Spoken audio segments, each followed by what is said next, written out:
क्या आपने कभी सोचा है कि एक मासूम दिखने वाला खिलौना भी आपकी मौत का कारण बन सकता है? ये कहानी है लबूबू डॉल की, एक ऐसी गुड़िया जिसने पूरे गांव में खौफ फैला दिया।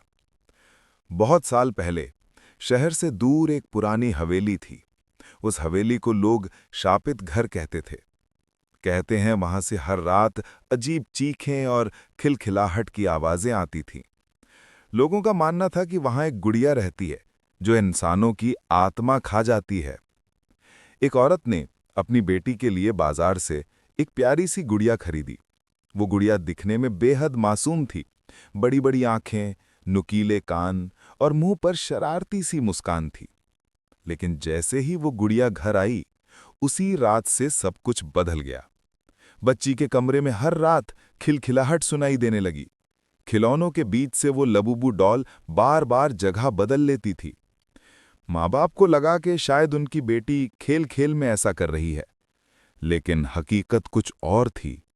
आधी रात को बच्ची की नींद खुलती और उसके सामने वही गुड़िया बैठी होती।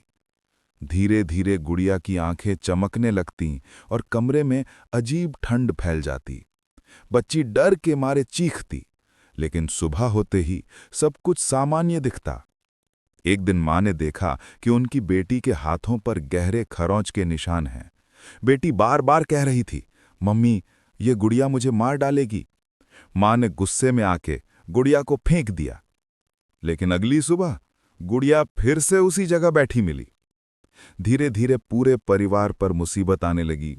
बिजली अपने आप चली जाती, दरवाजे अपने आप बंद हो जाते और हर शीशे में उसी गुड़िया का चेहरा दिखाई देता। आखिरकार परिवार ने एक तांत्रिक को बुलाया। तांत्रिक ने हवेली की तलाशी ली और सच्चाई सामने आई। पता चला कि ये गुड़िया किसी बच्चे की आत्मा से बंधी हुई थी। वो बच्चा हवेली में मारा गया था और उसकी आत्मा इस गुड़िया में फंस चुकी थी। वो आत्मा अब बदला ले रही थी। तांत्रिक ने गुड़िया पर मंत्र पढ़ना शुरू किया। पूरा घर हिलने लगा, चीखें गूंजने लगीं और अचानक गुड़िया की आंखों से खून बहने लगा। तांत्रिक ने मंत्र से गुड़िया को एक लोहे के बक्से में बंद कर दिया और उसे हमेशा के लिए सील कर दिया। लोग कहते हैं कि वो बक्सा आज भी हवेली के तहखाने में रखा हुआ है। अगर कोई भी उस गुड़िया को छू ले तो उसकी मौत निश्चित है। तो दोस्तों, जब भी आपको बाजार में कोई मासूम सा खिलौना दिखे, सोच लीजिए कहीं वो लबूबू डॉन तो नहीं।